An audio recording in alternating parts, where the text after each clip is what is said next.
Welcome to the Trio Blood Podcast. I am your host, Christian Dior Creasy. I am Lionel Chapman. Ira Childs. And today's fabulous episode, we are going to discuss Jaws, Lake Placid, and Deep Blue Sea on this special edition of we call Creature Feature or Monster Terror or whatever. Yes. So, guys, so let's talk about Jaws. Like, what make this movie such an iconic classic? Clearly, it's the music. The music has been used in so many different ways. It's always the music. Iconic shots. I say too, not just the music, but also the pace terror as described in the movie. That the participation or how Steven Spielberg took a page out of you can say Hitchcock, not showing the killer or the shark per se, but the element. Yeah. I think that's too, and just like it goes back, to our first episode, like the fear of the unknown. You go in the water, you don't know what's in the water, especially, taking a dip at night. Never, ever, people, if y'all listening, take a dip at night. Do not. Don't. Misty. Right. But I think too in the music too, like the music is so uncanny. You play that music, people will know what you're talking about. Like I saw, the music was a setup. Yeah. Yeah. And it's a Building build up. attention. Yeah. Attention, yeah. Like dun dun dun dun dun dun dun dun dun dun dun. I mean, they use it for the Corn Pops commercial. That's how iconic it is. Anytime you get music using for a Corn Pops commercial, you doing something. Yeah. He had great actors. Yeah. Roy Scheider, Yes. Richard Dreyfuss. Yes. Just to name a few. Cooper. Or not Cooper. Hooper. Stop playing with yourself there, Hooper. And not only that, Spielberg was only 27. Yes. So to be 27 and to produce this type of film is amazing. Yeah. And it was the first movie that sold over 100 million too, before Star Wars. Wow. Which was a cool fact too. Also, what also make this movie so successful and iconic too, when I was doing my research, is that the budget was $4 million. That's low budget. Man. But probably high budget at that time. Right. Yeah. But it was only $4 million. And they had complications on set. So the mechanical sharks wasn't working and it was slowing production. So budget went from $4 million to $9 million. And to pay for more expensive and more quality stuff, especially for the shark. But you see, there's always, a jewel in mess ups sometimes. I think due to hold up, like you said, the film was originally supposed to come out Christmas time. Yep. So And due to the mess ups on set or the accidents or, mechanical functions and stuff like that, it held production up. So the studio had to pay more money, but it paid off at the long run. yeah. And did you know, too, also a cool fact, before VHS was invented, it was a common thing in Hollywood that movie studios would re-release films to make extra money. So Universal re-released Jaws in 76 and 1979. And each one sold over 100 million still. Man, Wow. good marketing. Yes. Man. Yeah, and that's what also made it successful. The marketing. Yeah. I mean, I was just going to go to my notes right here. I'm not afraid. Definitely not afraid. I have the notes right here. All right. Let's see. Here we go. Let's go. Stroll. Come on. Yes, it was the marketing scheme.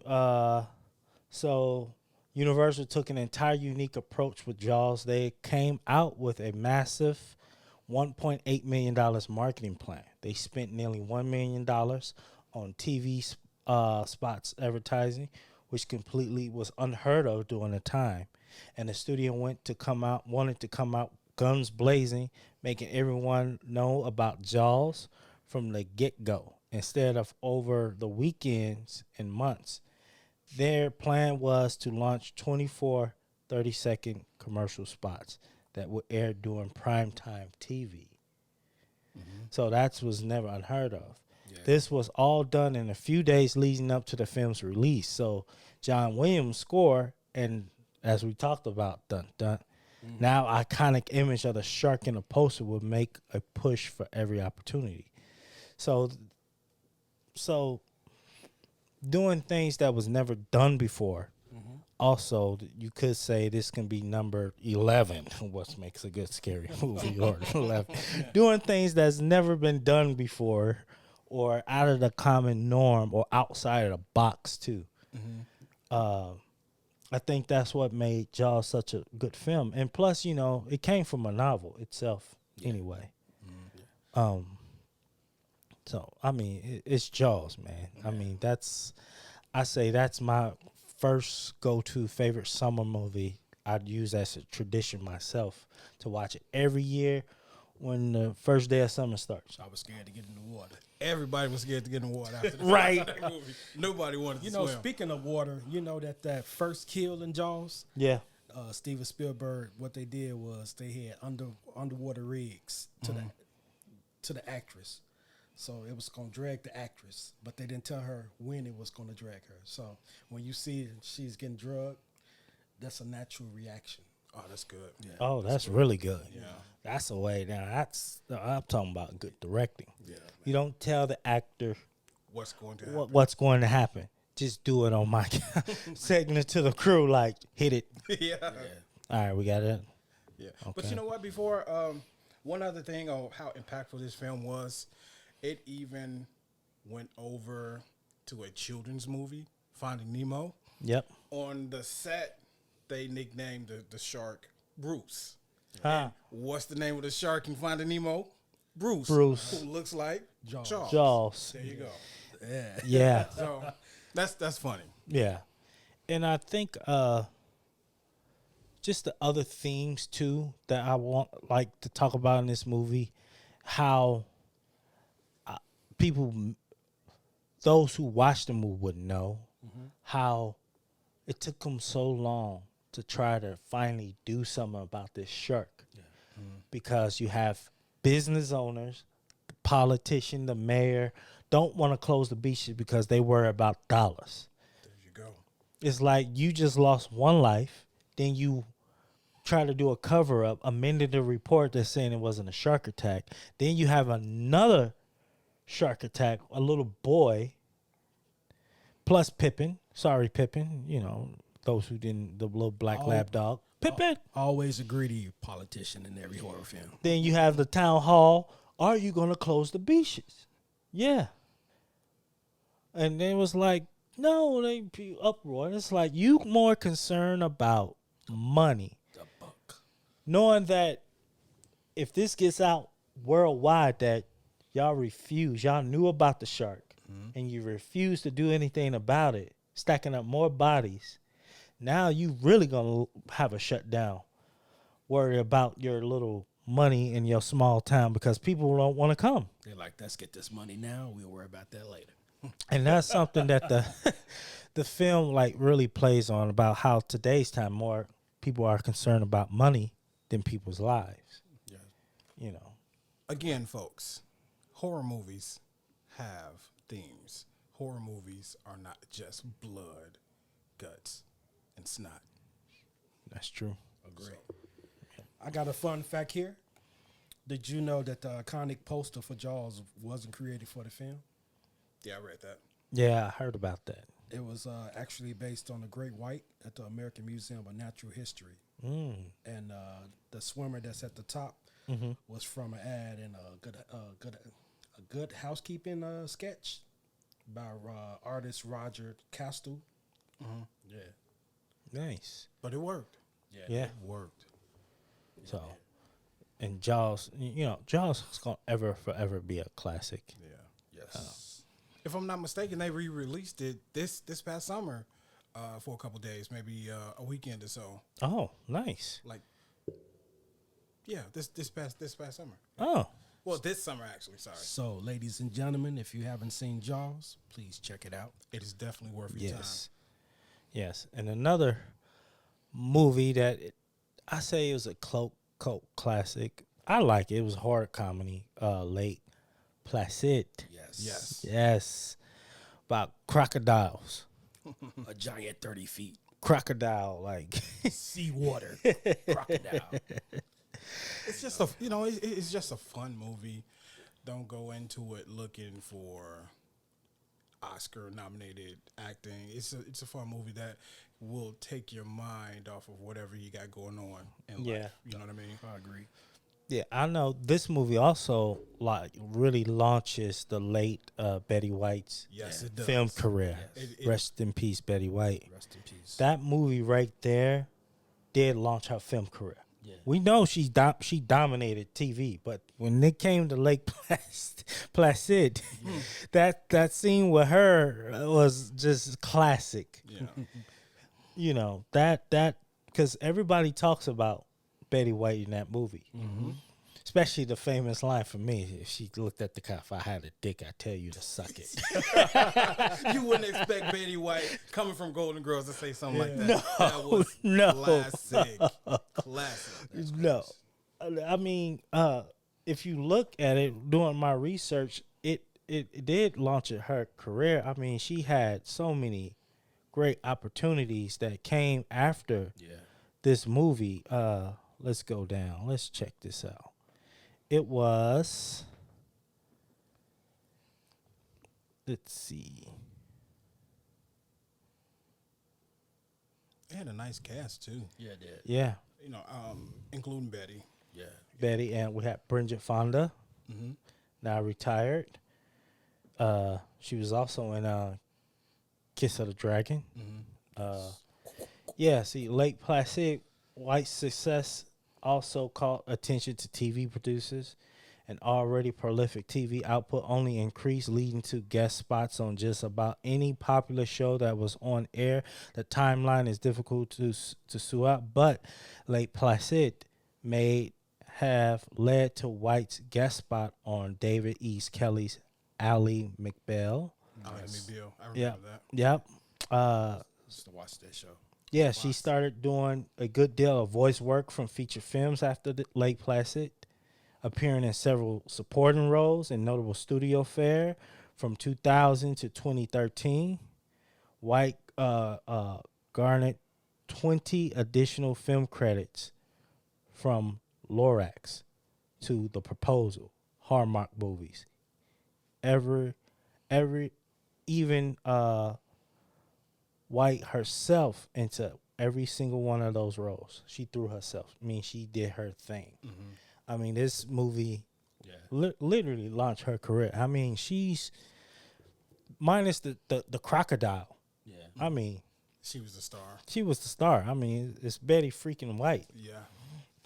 It was a lot of action. Yeah, it was.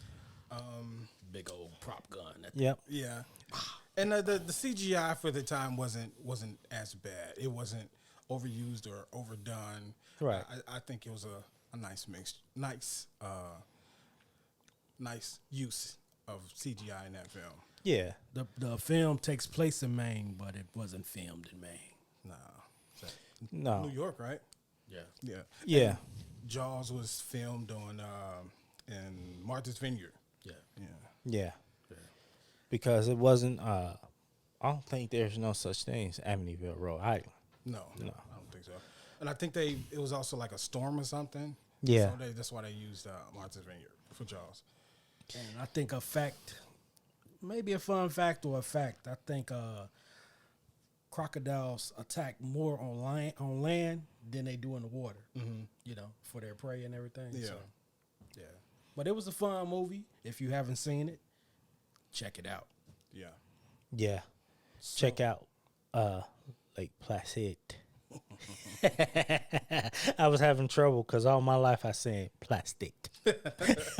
Lake Plastic. So Well, it's Lake Placid. going into this next film took place. It was released in a special year, 1999. the year that I had graduated from high school. You know, Fuck you all. I remember going to see this film when I graduated. You know, very fun film. You know, had some good art, some good actors and actresses. And Yes. Definitely. Yes. And the hit song, you know, deepest, bluest, my head is like a shark's fin. Deepest, bluest, my head is like a shark's fin. Your boy- By the GOAT, LL Cool J, LL Cool J. Samuel Jackson, You know what? Thomas Jane. the Punisher. You know, If I'm not mistaken, this was the film that started letting the black man or the black woman live past the beginning 5 minutes of the movie. That's such a you're right. bullcrap cliche, but you know, You're right.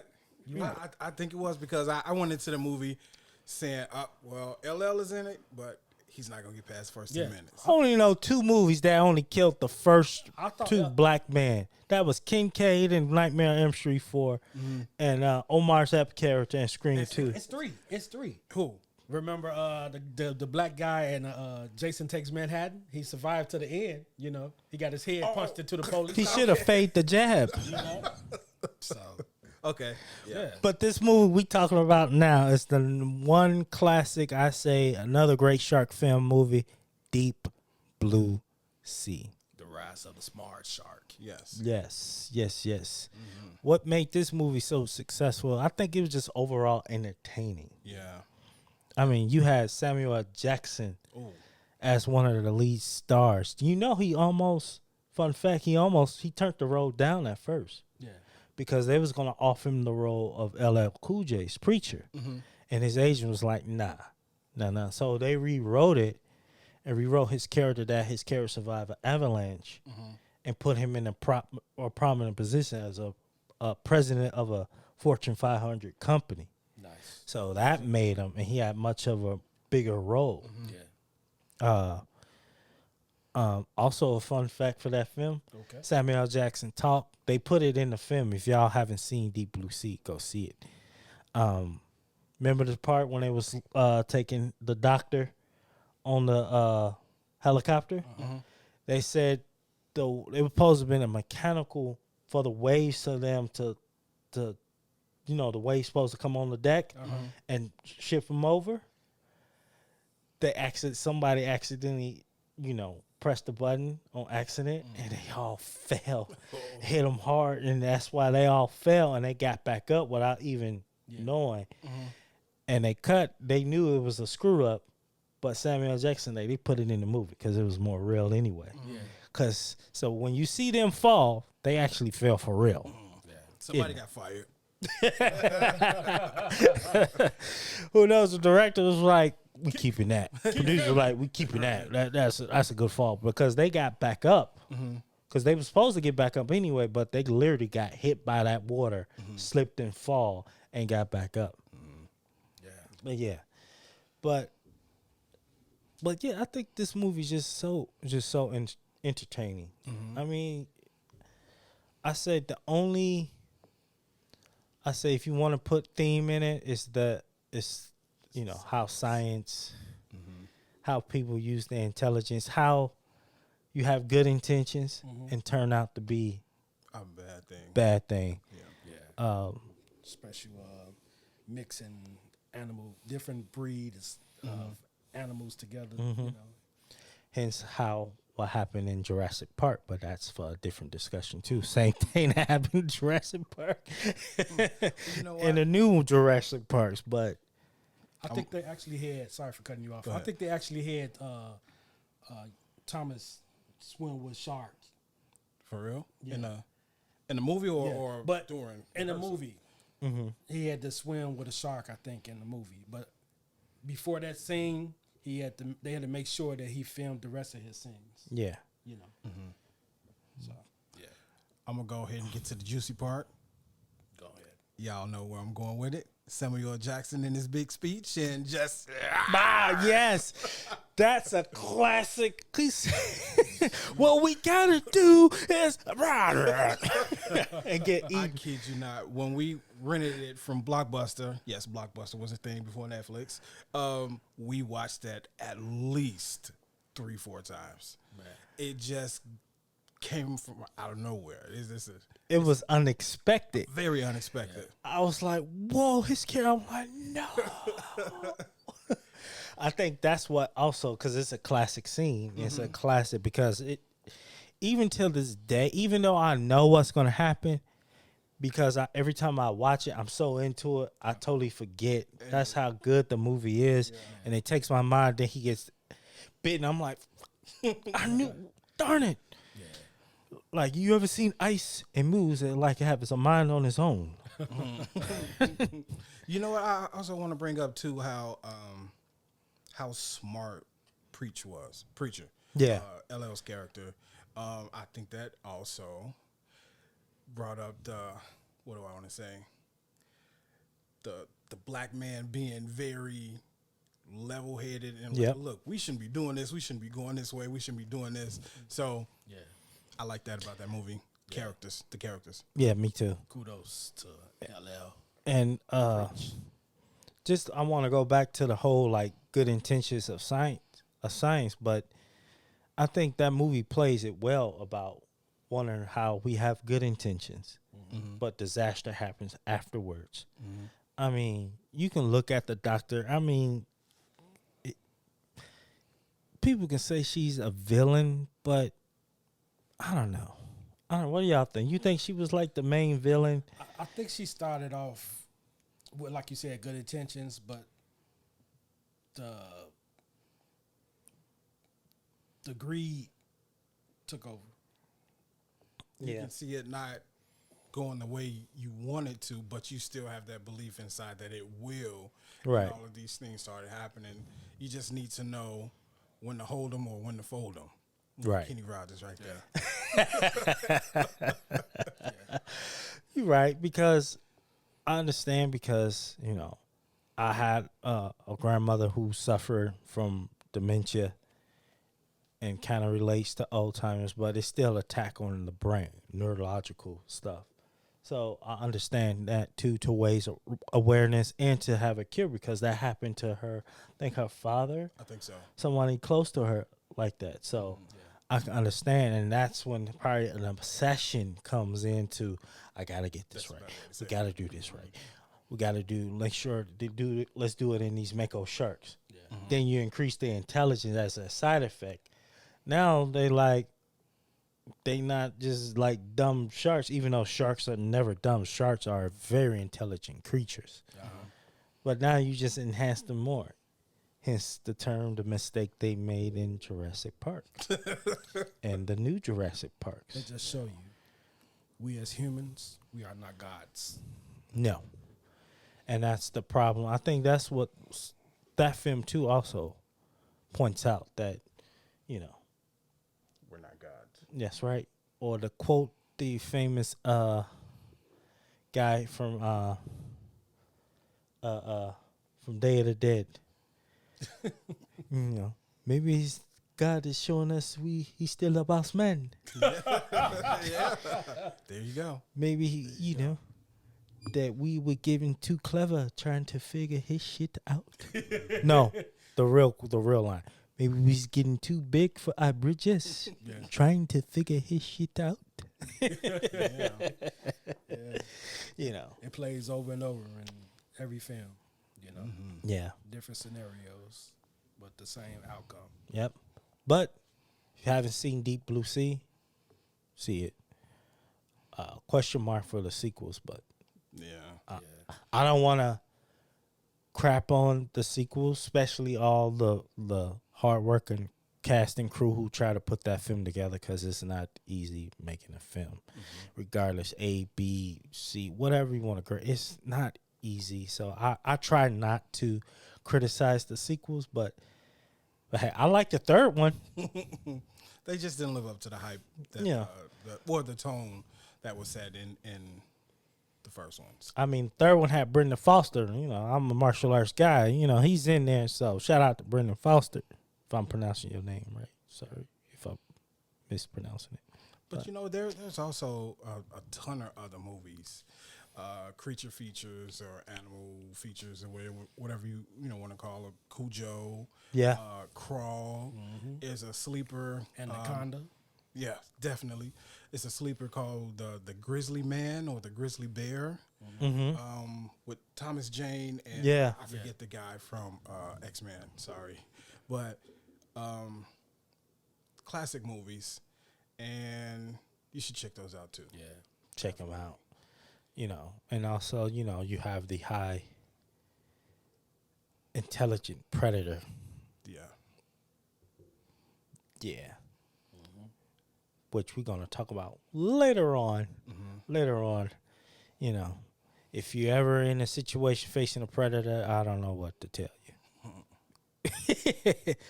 But yeah, if you haven't seen those 3 movies, check them out, especially Jaws. yes. Gotta check out Jaws. Start there first. That's right. Don't be scared now. Don't be scared. Jaws is a classic. Steven Spielberg. The original classic, So, check them out. So, yeah. And tune in on our next episode. But before that, we do that, check us out on our Instagram at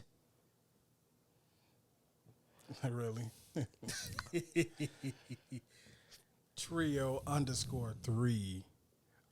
Trio_3_horror. on our YouTube, Trio of Horror. Just type in Trio of Horror. You will see us on there. And follow us on TikTok. We're on the tick and we're talking. That's right. TikTok. So, Check us out also on YouTube. Subscribe, like, share. yes. And by all means, don't be shy. Leave a comment. Say hi. Yes, we would love to hear your thoughts. Check out the other episodes too. Type in the comments. We want to hear your thoughts, honestly. Yes. And no sugarcoating. Not at all. I don't want no sugarcoating. Be honest, 100%. We welcome that. And let us know what's your favorite creature feature movies, what's your favorite vampire movie, top/horror, or what you think make a good scary movie, Yes. or your supernatural experience. I would definitely love to hear that.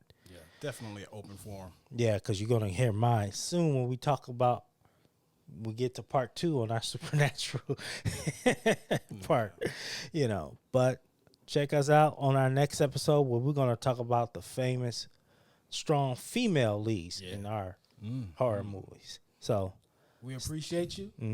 Thank you. We'll see you soon.